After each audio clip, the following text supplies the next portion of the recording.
অবশেষে আমার ধারণাই সত্যি প্রমাণিত হলো এবং এটা এখন স্পষ্ট যে নির্বাচনের আগে জামাত ইসলামকে বিতর্কিত করতে এবং ভোটের মাঠে বেকায়দায় ফেলতেই পরিকল্পিতভাবে জামাতের আমিরের টুইটার আইডি হ্যাক করা হয়। হয়তো ফেসবুক হ্যাক করার চেষ্টা করেছিল কিন্তু সফল হয়নি। অনেকে অনেক কথা বলবেন। আমি দেখলাম যে এই ঘটনার পরে বিএনপির যে ছাত্রী অ্যাক্টিভিস্টরা তারা একের পর এক পোস্ট প্রসব করেই চলেছেন, একের পর এক পোস্ট প্রসব করে চলেছেন সেই জামাতের আমিরের বিরুদ্ধে, জামাতের আমিরের ওই হ্যাক হওয়া নারী বিদ্বেষী পোস্টার বিরুদ্ধে।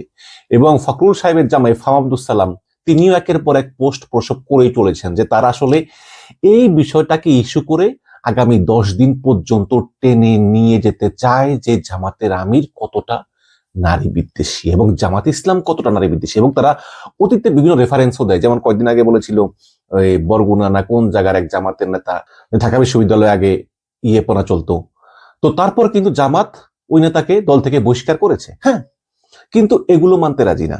দেখুন, রাষ্ট্রপতির কার্যালয় থেকে যখন কাউকে ইমেল করা হয় সেই ইমেল কিন্তু তারা খুলবেই, কারণ এটা রাষ্ট্রপতির কার্যালয় থেকে এসেছে। আমি বলতেছি না যে এতে রাষ্ট্রপতি চুপ্পু জড়িত। রাষ্ট্রপতি চুপ্পু একজন সহজ সরল মানুষ, একসময় চামচামি করতো, বাট এখন আর এগুলো নাই, এখন তিনি চুপচাপ। রাষ্ট্রপতির কার্যালয় থেকে লিঙ্ক আসা মানেই কিন্তু এটা রাষ্ট্রপতি করেছে তা কিন্তু না।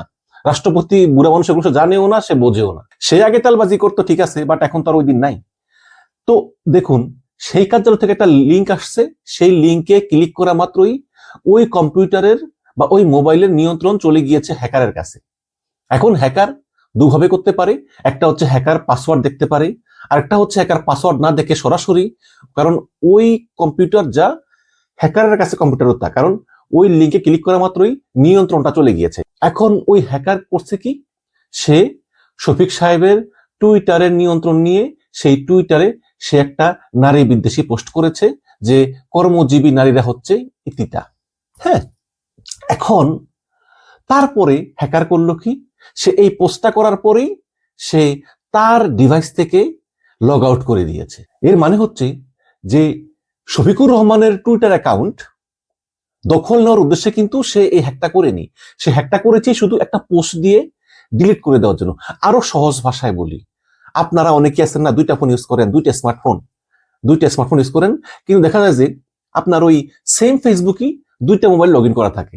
তো একটা মোবাইলে তো লগ ইন করে আছে পুরাতন মোবাইলটা, নতুন একটা মোবাইল কিনলে তখন আপনি আইডি পাসওয়ার্ড দেন, আইডি পাসওয়ার্ড দিলে তখন আবার আপনার এই মোবাইল ফোনে নোটিফিকেশন আসে যে তুমি কি চেষ্টা করতেছো আরেকটা মোবাইল ফোন থেকে লগ ইন করার জন্য। তখন অপশন দেখায় যে হ্যাঁ এটা আমি করতেছি, আরটা হচ্ছে না এটা আমি করতেছি না। তখন যদি আপনি বলেন যে ইয়েস ইটস মি, তখন ওই মোবাইল ফোনে লগ ইন হয়ে যায়। এরকম হয় না?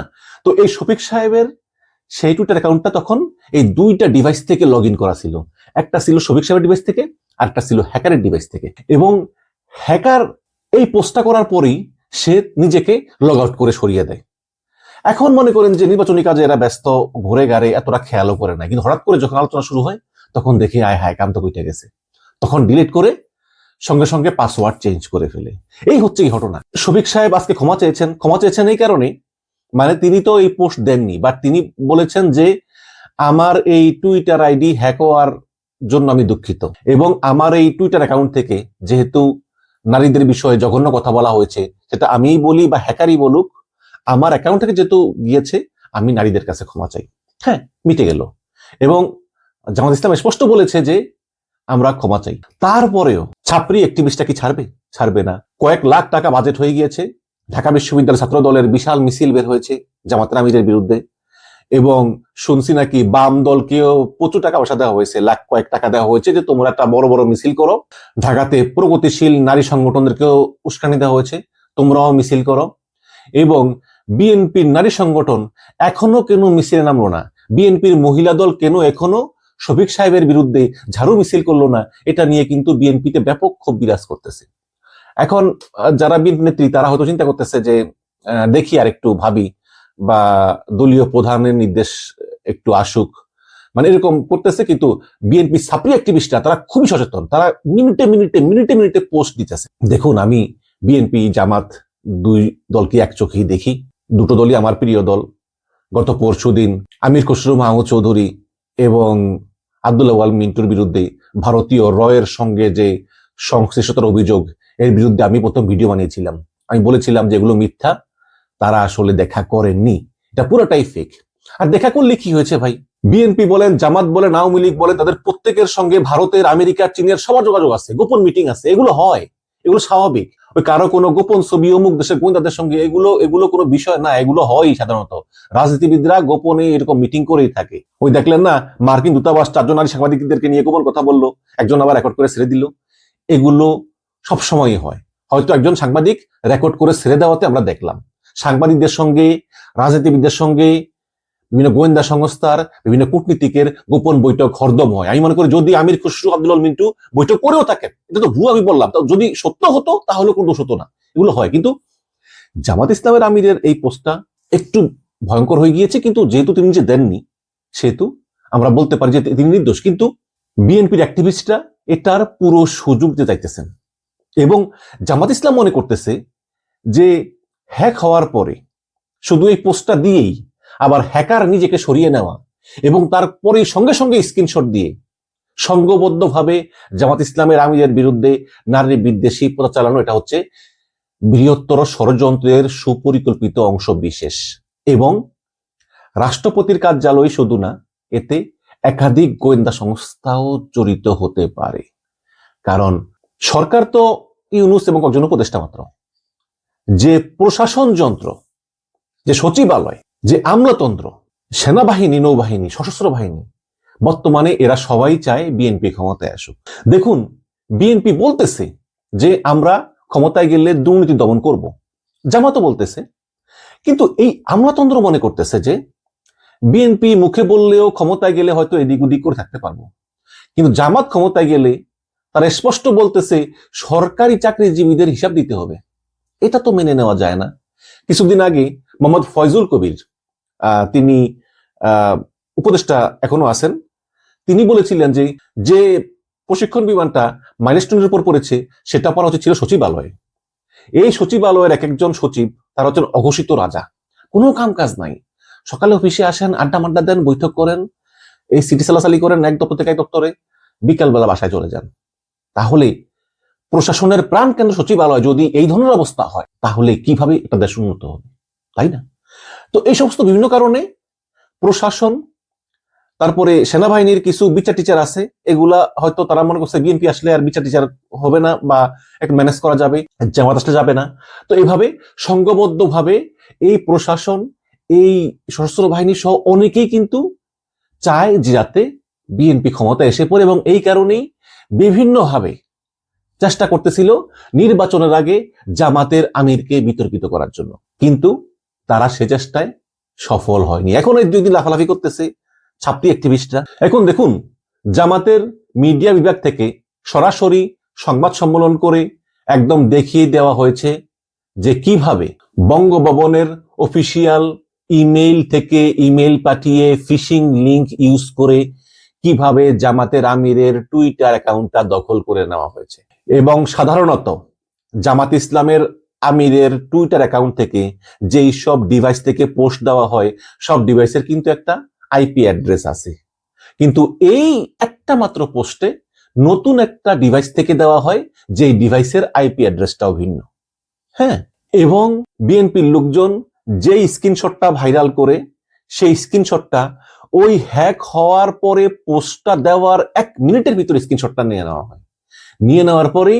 স্ক্রিনশটটা নিয়ে নেওয়ার পরেই হ্যাকার নিজেকে শফিকুর রহমানের টুইটার অ্যাকাউন্ট থেকে প্রত্যাহার করে নেয়, এবং পরে বিএনপির ছাত্রী অ্যাক্টিভিস্টরা সংঘবদ্ধ ভয় প্রচার করতে থাকে যে টুইটার অ্যাকাউন্ট হ্যাক হলে এত দ্রুত রিকভার করা যায় না। কিন্তু এই অ্যাকাউন্ট কিন্তু শফিক সাহেবের অ্যাডমিনের কাছ থেকে নেওয়া হয়নি। কিন্তু মনে করেন যে শফিক সাহেবের টুইটার চালানোর জন্য 3 জন অ্যাডমিন আছে, এখানে ও হ্যাক করে আরেকজন অ্যাডমিন হিসাবে নিজেকে যুক্ত করেছে। যুক্ত হয়ে ওই নারী বিদ্বেষী পোস্টটা দিয়ে তারপর একটা স্ক্রিনশট নিয়ে তারপরে সে নিজেকে রিমুভ করে নিয়েছে, এবং এই কারণেই ওই আইডি হ্যাক হয়ে গিয়েছে। বাট এটা শফিকুর রহমান সাহেবের নিয়ন্ত্রণেও ছিল, হ্যাকারের নিয়ন্ত্রণও ছিল। পরে হ্যাকার প্রত্যাহার করে নিয়েছে এবং শফিক সাহেবের অ্যাডমিনরা খেয়াল করেনি। পরে যখন জানাজানি হয়ে যায়, তখন শফিক সাহেবের অ্যাডমিনরা পাসওয়ার্ড চেঞ্জ করে নেন। এবং রাষ্ট্রপতির দপ্তর থেকে একটা ফিশিং লিঙ্ক পাঠানো হলো। রাষ্ট্রপতি দপ্তরের কর্মকর্তা সরোয়ার আলমের নামে ইমেল আইডি ব্যবহার করে এই ফিশিং লিঙ্কটা পাঠানো হয়। সুতরাং আমি মনে করি আসলে এই সরকার তো আর মাত্র 10-12 দিন আছে, এই সরকারের কথা কেউ শুনবে কি শুনবে না আমি জানি না, কিন্তু যদি তদন্ত করা হয় তাহলে আমি মনে করি রাষ্ট্রপতির দপ্তরের একাধিক কর্মকর্তার এইসব বিষয়ে সংশ্লিষ্টতার প্রমাণ পাওয়া গেলেও যেতে পারে। পাকিস্তানের একটি লোকেশন থেকে একটি আননোন ডিভাইস, সেই ডিভাইস ব্যবহার করে ডক্টর শফিকুর রহমানের টুইটারে এই পোস্ট দেওয়া হয়েছে। আবার প্রশ্ন এখানেও আছে যে লোকেশন পাকিস্তান দেখালেও আসলে কি সে লোক পাকিস্তানে ছিল না। ভিপিএন ব্যবহার করে যে কোনো জায়গায় বসে পৃথিবীর যে কোনো জায়গায় লোকেশন দেখিয়ে দেওয়া যায়, এটা এখন ছোট ছোট বাচ্চারাও পারে। যাই হোক, পরিশেষে একটা কথা বলি, সেটা হচ্ছে সভ্য দেশে যদি কোনো লোক আসলেই সত্যিই কোনো বেফাস কথা বলে ফেলে এবং বলে ফেলার পরে সে বলে যে আমি আমার এই বেফাস কথার জন্য ক্ষমা চাই, আমি তখন বুঝতে পারিনি, ঘটনা কিন্তু এখানেই শেষ। হ্যাঁ, কিন্তু এটাকে একটা ইস্যু করে বিশাল বিশাল মিছিল করার চেষ্টা, অন্যান্য প্রতিষ্ঠানগুলোকে উস্কানি দেওয়া, তোমরাও জামাতের আমিরের বিরুদ্ধে মিছিলে নামো, তাকে নারী বিদ্বেষী বলে প্রমাণ করে দাও, তার দল ক্ষমতা এলে নারীদের অধিকার থাকবে না বলে প্রমাণ করে দাও, জামাতের আমির নারীদের সম্মান করেন না বলে আওয়াজ তোলো। ওই যে হিটলারের গোয়েবলসের মতো, গোয়েবলস বলেছিল যে একটা মিথ্যা কথাকে 100 বার বললে সত্য হয়ে যায়। এগুলো কিন্তু কোনো সুস্থ রাজনীতির লক্ষণ না। তর্কের খাতিরে যদি ধরেও নেই যে জামাত ইসলামের আমির নারীদের বিষয়ে ঠিক এই রকম দৃষ্টিভঙ্গি পোষণ করে, কিন্তু তিনি কি এত বোকা যে নির্বাচনরা 10 দিন বাকি আছে তিনি এগুলো বলে বেড়াবেন? প্রশ্নই আসে না, তিনি এগুলো বলবেন না। তার এটুকু কমন সেন্স আছে, যেখানে বাংলাদেশে কর্মজীবী নারীর সংখ্যা 2 কোটির উপরে, যেখানে জামাত ইসলামের আমিরের স্ত্রী নিজেই কর্মজীবী মহিলা, সেখানে তিনি এই ধরনের কথা বলবেন কেন? আগে একটু বলেন তো আপনারা। জামাতের আমির তো ক্ষমা চাইলো, তিনি বলেছেন যে এটা আমি করিনি, বা যেহেতু আমার টুইটার অ্যাকাউন্ট থেকে এই ধরনের পোস্ট গিয়েছে, হ্যাকের মাধ্যমে যে মাধ্যমে হোক আমি ক্ষমা চাই। কিন্তু তারেক রহমান কি ক্ষমা চাইবেন? এই যে শেরপুরে বিএনপির লোকজন জামাতের নেতাকে মেরে ফেললো, নারায়ণগঞ্জে তুচ্ছ কারণে যুব দল নেতার খুশিতে স্বেচ্ছাসেবক দল নেতা মারা গেল, নিজেদের ভিতর নিজেদেরই। গাজীপুরে ব্যবসায়ী একজন নারীকে ছাত্রদল নেতা মেরে ফেললো। ইউনূস সরকার ক্ষমতা নেওয়ার পর থেকে গত বছরের অক্টোবর পর্যন্ত এই 13 মাসে রাজনৈতিক সহিংসতায় 160 জন নিহত হয়েছে। এর ভিতরে বিএনপির অভ্যন্তরীণ কোন্দলেই 85 জন মারা গেছে, নিজেরা নিজেদেরকে মেরেছে। তারেক রহমান কি ক্ষমা চাইবেন? তার কি ক্ষমা চাওয়া উচিত না? যে আমার দলের ভিতরে এটা হলো, আমার তো ক্ষমা চাওয়া উচিত। আমি বলছি না ক্ষমা চাইতে হবে, মানে কথার কথা উদাহরণ দিয়ে বললাম আর কি। দেখুন, তারেক রহমান, শফিকুর রহমান এরা হচ্ছে জাতীয় নেতা, এদের প্রতি আমাদের শ্রদ্ধা থাকবে। শুধু একটা রিকোয়েস্ট করব বিএনপির ভাইদের, যে চোখে আমরা শেখ হাসিনাকে দেখেছি সে চোখে আমরা যাতে শফিকুর রহমানকে না দেখি, ঠিক তেমনি জামাতের ভাইদেরও বলবো যে চোখে আমরা শেখ হাসিনাকে দেখেছি সেই চোখে যেন তারেক রহমানকে না দেখি। রাজনৈতিক প্রতিপক্ষকে আমরা যাতে শত্রু না বানিয়ে ফেলি এই ধরনের স্মিয়ার ক্যাম্পেইন এর দ্বারা, এই ধরনের উস্কানির দ্বারা, এই ধরনের ডিজিটাল প্রোপাগান্ডা তৈরির দ্বারা। এগুলো ভালো ফল বয়ে আনে না। যদি এগুলো কন্টিনিউ করেন যে বিএনপি রয়ের দালাল, জামাতের আমি নারী বিদ্বেষী, এসব করলে সেই ভারতে পালিয়ে থাকা পতিত স্বৈরাচারের হাতকেই শক্তিশালী করা হয়। এটা যত তাড়াতাড়ি বুঝবেন ততই মঙ্গল। আসুন আমরা 12ই ফেব্রুয়ারি নির্বাচনকে সুষ্ঠুভাবে সম্পন্ন করার জন্য সরকারকে সহযোগিতা করি, এই ধরনের উদ্ভট প্রচারণা এবং আরেকজনের সম্মানহানি এগুলো থেকে বিরত থাকি। ভালো থাকবেন, ধন্যবাদ।